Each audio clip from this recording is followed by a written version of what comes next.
I'm Dave D, and you're watching XP Team USA.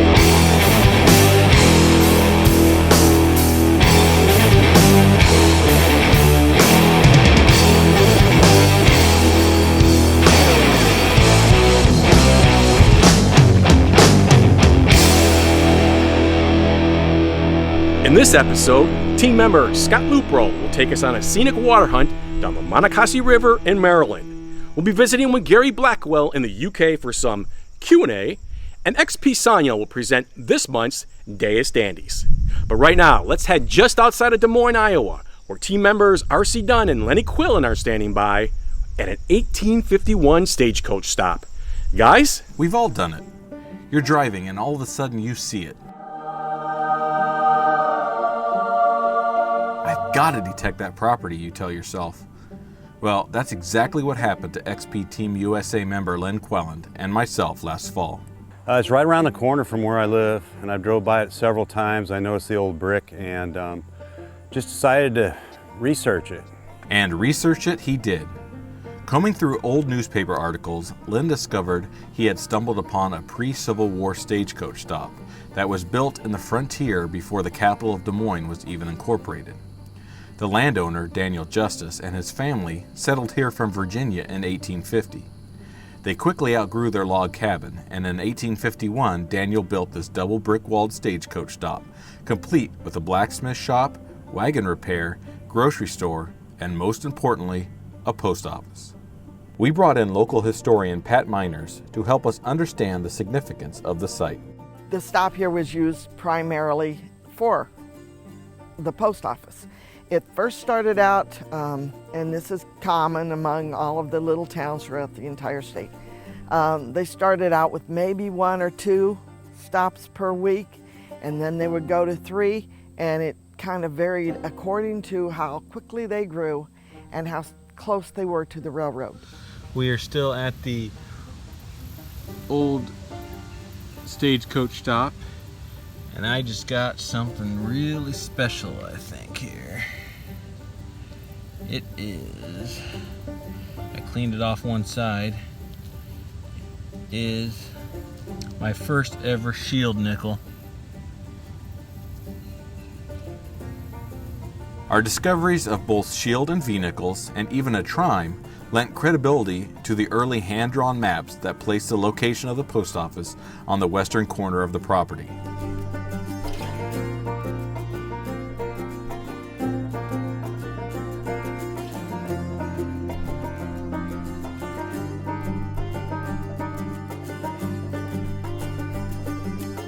As we continued our search, we changed coils and adjusted frequencies with ease, thanks to the diversity of the XP Deus.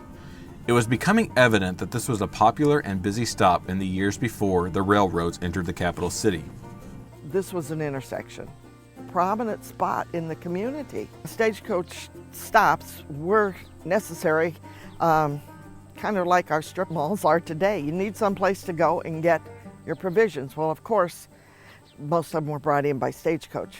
Return trips continued to yield interesting finds. Right here, I'm seeing something really, really shiny. Very small. Let's see what this is. It looks almost gold to me. Looks very, very small.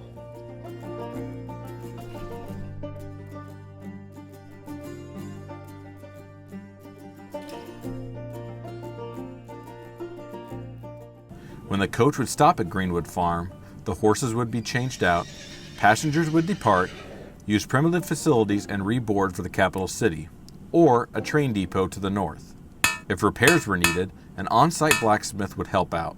There is a blacksmith that was here. We did find some tools that he personally made and used to, cut iron and stuff like that back in the day. Under canopies of pine trees, we found some amazing relics. With each find, the homeowner became more and more fascinated with what was discovered next. He was real happy. He was kind of excited. He's been here for about 15 years. They did a lot of remodeling, so a lot of the area has been covered up. But he said go for it, and we ended up giving a lot of stuff back to the homeowner, which he'll end up passing down to his children or maybe the new homeowner in the future. Our time at the Stagecoach stop reinforced the old adage that a sight is never hunted out. Discovered off the sidewalk is this red brick. Well, I don't know if it's red, it's orange, but it's down about 7 inches. So I said, you know, more than likely there's going to be stuff here where people got off the stagecoaches and went inside or came out. So I've been hitting some weird blur signals on iron because there's just tons of nails in here. And I've already found a few mercury dimes just within 3 feet of this area here. But I just turned over this, actually just going through the garbage. And it ended up being about, I don't know, maybe only 3 inches deep. But then I've been finding wheats that are even with the brick. So you could dig here all day. If you use your Deus to its fullest potential, you will continue to discover history beneath your feet. Just like real estate, it's all about location, location, location. People drop things everywhere, as you know. People drop a lot of things. A lot of buttons, a lot of horse tack, horseshoes, a few police buttons from the late 1800s. I even found a dandy button that was 45 millimeters wide from the late 1700s. And just a lot of coins, V-nickels, shield nickels. Not a whole lot of silver here, but jewelry as far as rings, a few necklaces, and just a lot of odds and ends. Spend the time researching old plat mats and keep an eye out for old homes placed every 12 miles. Who knows, it could be a stagecoach stop.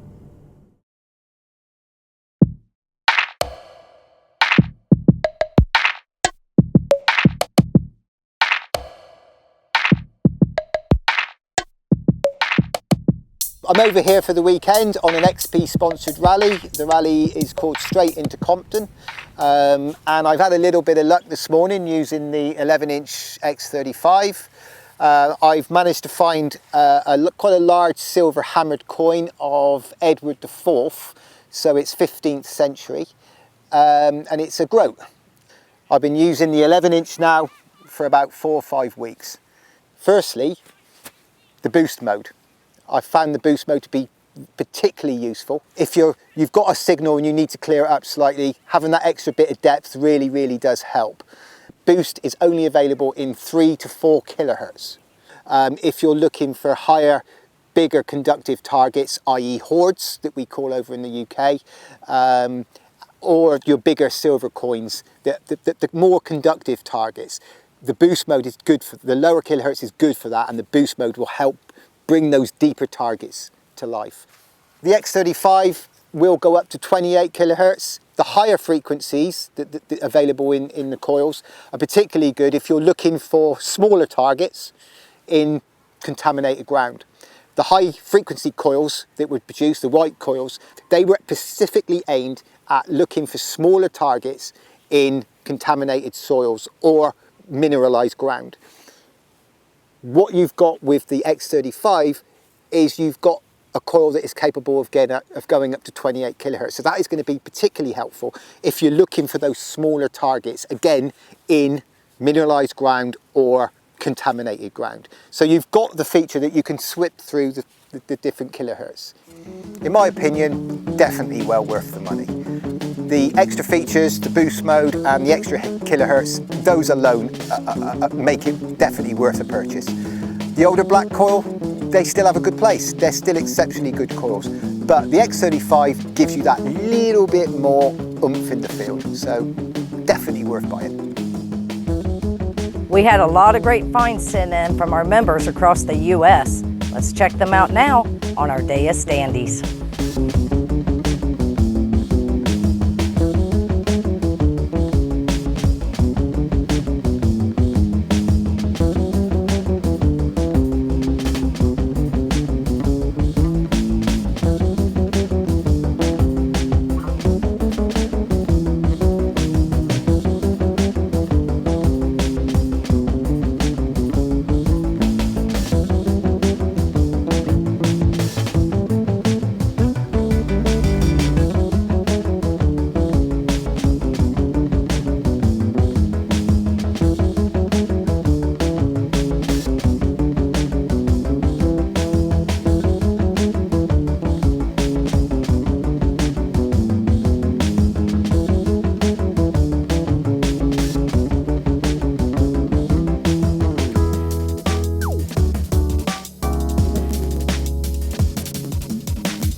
Those were some fantastic finds. My personal favorite is Tony Mantia's 1854 3-cent silver coin that he found detected in a farm field in southwest Ohio. Congratulations, Tony. You've got some Deus hats coming your way.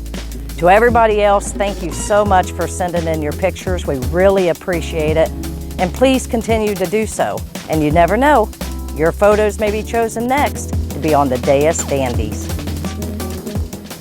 So what do you say we cool off a bit and travel down the Monocacy River as we detect with team member and Maryland field rep, Scott Lupro. Scotty? I'm on the banks of the beautiful Monocacy River, and I'm heading downstream to a couple places where I know there's some fishing holes and old swimming holes that people have visited for probably 150 plus years. I found some really good stuff in the stream in the last couple years. I found a half silver dollar, found a gold wedding band and a large cent and all kinds of homemade sinkers. So today I'm going to take you with me. We're going downstream. I got the kayak here. I'm parked on shore. I'm actually in the water right now as we stand. The XP is all ready to go with the waterproof kit, and won't be long. We'll be getting wet and digging up some cool stuff. Well, we ran aground. Now I got to get out and push. Ugh.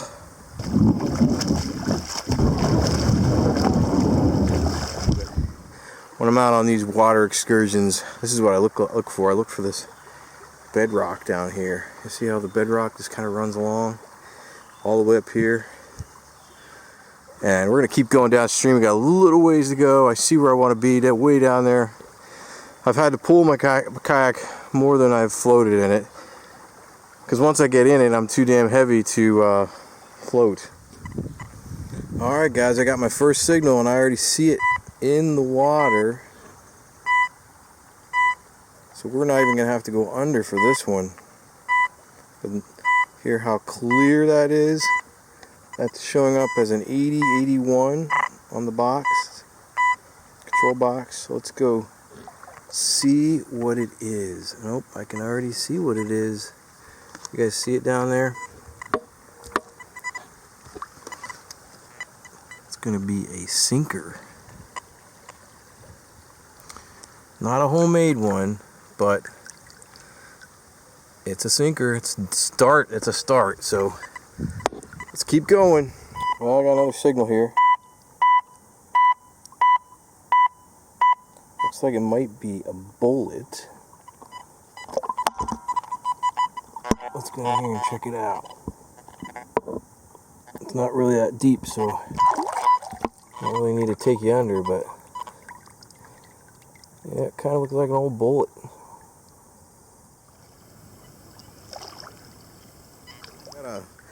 Looks like a bullet in a hole, like a lead bullet here, but listen how loud the Deus hits these targets. I mean, man, pounds them. The HF coil in the water is amazing. I mean, that is a kill. And that's even enclosed in a waterproof case. So anyway, here's the target.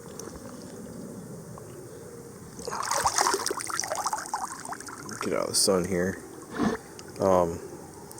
Yeah, I keep finding these little bullet things. I'm pretty sure that's what they are, is a bullet. I don't know why they look that way, but it's like 4 now. Now here's a real slamming signal for you. Listen to this one.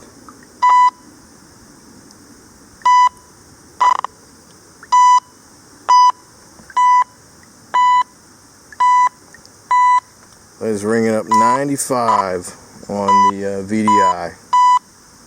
You guys want to see what it is? Of course you do. It's not what you think, but it sounds just like a great looking or great sounding coin, but it is not a coin. But check it out. Ready? Plug your nose.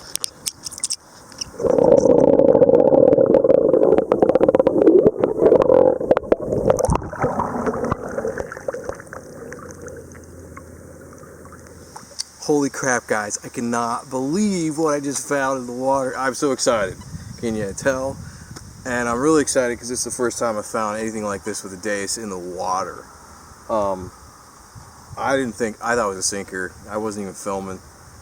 but I want you to go down and check it out with me. You guys ready? This is amazing, and I can't even believe I found this in the water here. I was here last year and didn't find any of this, and I have suspicions that there was a Civil War encampment around here, so check this out.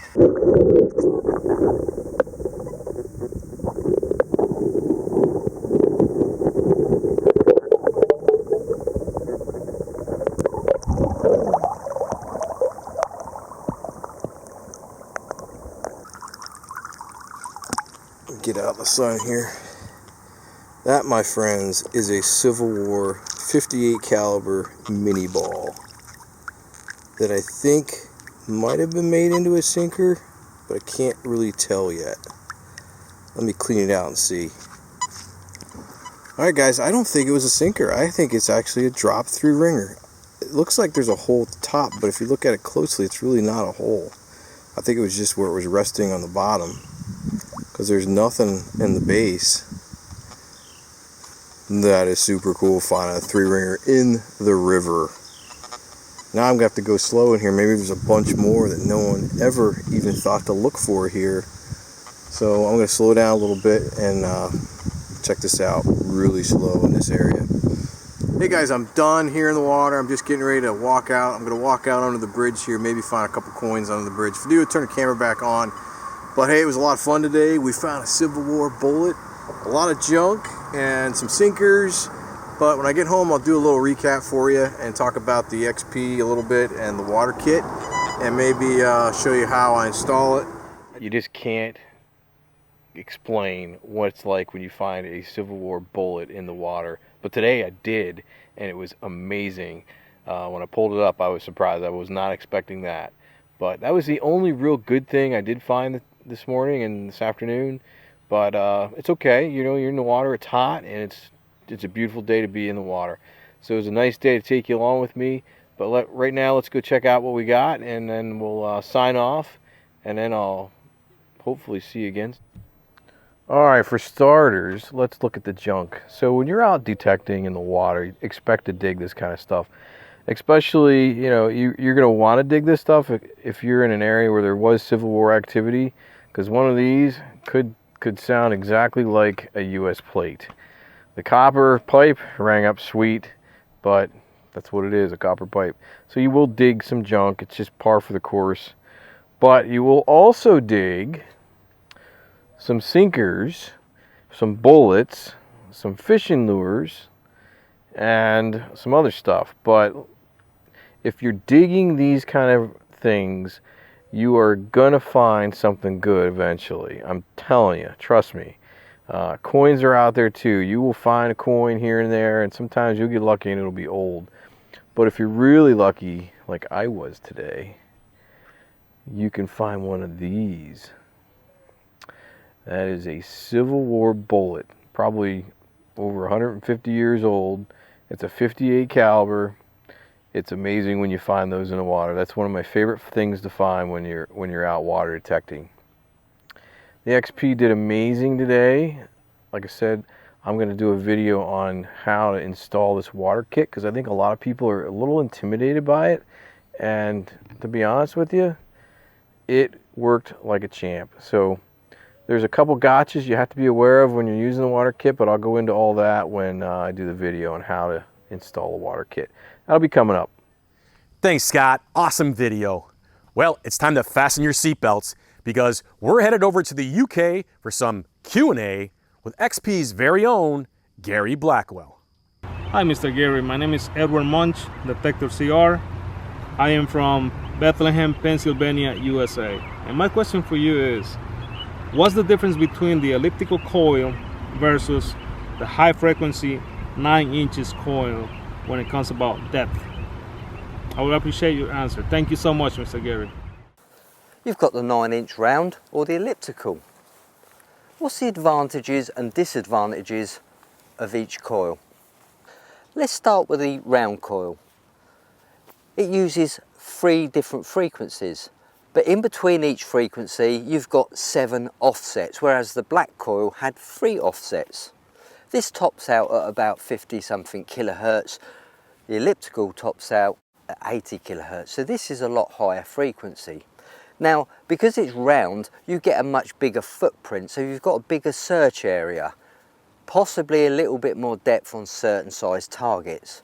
But as a rule, this search coil is probably best for more general searching. It goes down to 14 kilohertz as well, which is probably my choice for wet conditions. I like to use the lower frequency if the conditions are a little bit wet. Now let's switch over to the elliptical coil, because this is the one that gets people's interest. Because of its shape and size, it can winkle in between trash. Here in the UK we've got the Thames foreshore, which is littered with trash, but there's good targets nestling in between it. And the guys who search on the foreshore absolutely love this search coil. So how can we convert that to the USA? Well, you guys know you've got cellar holes, which are equally as trashy. You've got parks that are trashy, various other places. So it's up to you guys to really have a think and think, where would this be best applied? Also, if there's high mineralisation in the soil, the elliptical coil has got a smaller footprint, so it sees a lot less of the soil, and this makes finding small targets such as gold nuggets, coins on edge, a lot easier in highly contaminated soil. Magnetic soil.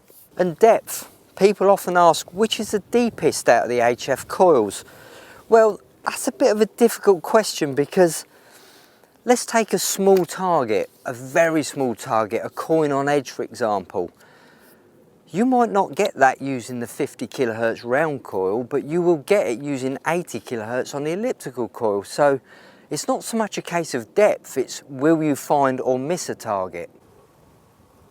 The elliptical coil is the lightest coil in the range. It's really easy to maneuver. So going back to what is the best coil, honestly guys, it's personal choice. You need to find the coil which suits your search environment and your particular targets. Personally, I tend to use the round coil for most of my search scenarios, but if I get a little hot spot, this elliptical coil is an absolute killer. And let's not forget, we all want to have the latest must-have accessory, and this elliptical coil is the Gucci coil of metal detectors. Hey Gary, I'm Isaiah. I'm from Louisiana. I notice sometimes when I go out detecting, after I take off my coil cover, there's some metal particles on my coils. I wasn't sure if the particles affect the detecting, and should I go out with or without the coil cover? Hi Amaz, thanks for your question about coil covers. For sure, periodically take them off and clean all the dirt or sand out between them. It's always good housekeeping. I always use a coil cover because why not? They're cheap, they're replaceable, and this is cheaper than that, so it makes sense. Also, the XP Deus black coils, there's two types of coil covers. You've got the more recent coil and you've got the older coil with just the XP logo. You can tell the difference because inside your coil cover you will have number 2 for the more modern one and number 1 for the older black one. Thanks for your question, and we'll see you soon. I have a question for Mr. Blackwell regarding the Deus. I've used the Deus for a couple years now, and I primarily use it in fields, iron-infested field sites. And one of the things that I guess frustrates me a little bit is it's very chattery, and I can't really figure out how to tune that chatter out, and it causes a problem because you know, when you're in a field and you're looking for, say, an old half dime or some of the smaller targets, that chatter is a high tone, and I've kind of learned how to tune it out in my mind. But what I'd like to know on the Deus is how can a quick setting I can make on the Deus to tune that chatter out without altering my program too much, right? Like sensitivity I've heard, and I've tried that. I've tried to turn down the sensitivity, and yeah, that kind of works, but it's odd because it's on some sites it's really chattery, while other sites it's dead silent. So Mr. Blackwell, if you can answer that question, I would be very grateful. Thank you. Hi Jeff, thanks for your question. You say you're getting false signals on an iron contaminated site. If they're high spikes, there's a couple of things you can try. For a start, I noticed you're using the black search coil. You're probably on TX gain number 2, so just go into sensitivity expert and turn your TX gain from 2 down to 1. And also make sure your detector's not in tracking mode, because if it's tracking, this can give you false signals. A manual setting of between 88 and 90 will be perfect. And last of all, make sure the signals you're getting aren't EMI, so make sure there's no electromagnetic interference giving you what you may think is a false signal. So just tweak your machine to the surroundings using the sensitivity TX gain on 1, tracking manual 88 to 90, see how you get on. Please report back, we'd love to hear what you found and how you're doing. Hey Gary, this is Scott down here in Maryland. I got a question for you from my friend Ted out in Ohio. He was a little afraid to be on camera, so I thought I would ask for him. Question number 1, he has 2 questions. Can you explain under what conditions would you use negative discrimination? Hi Scott and Ted, thanks for your question. Sub-discrimination minus 6.4. That's normally used for getting information from the ground. You can find a site of habitation or just get some general feedback of the area you're searching.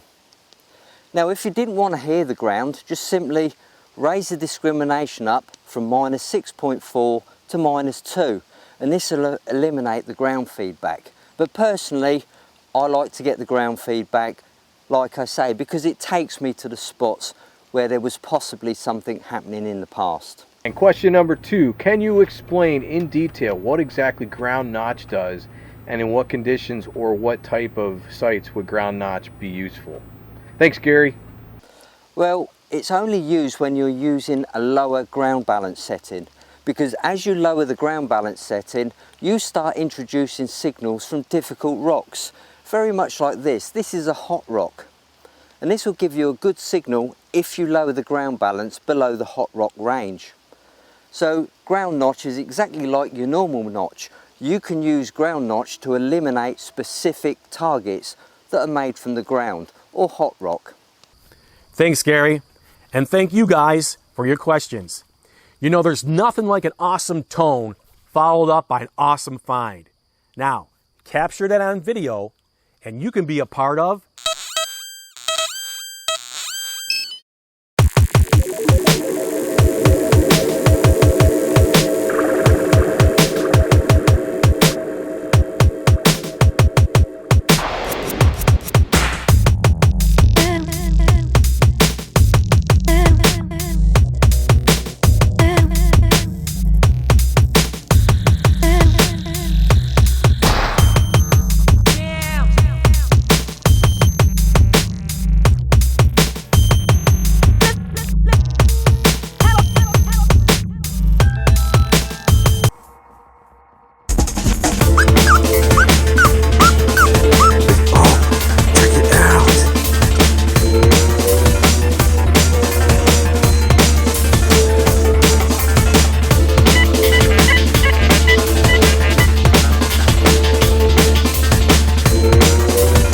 That thing's kind of cool.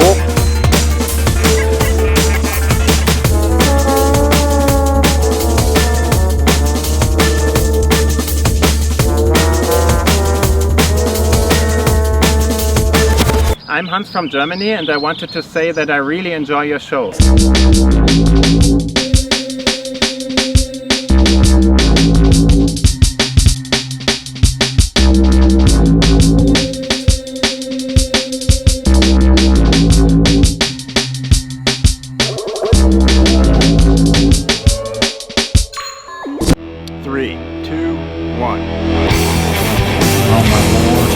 Oh my!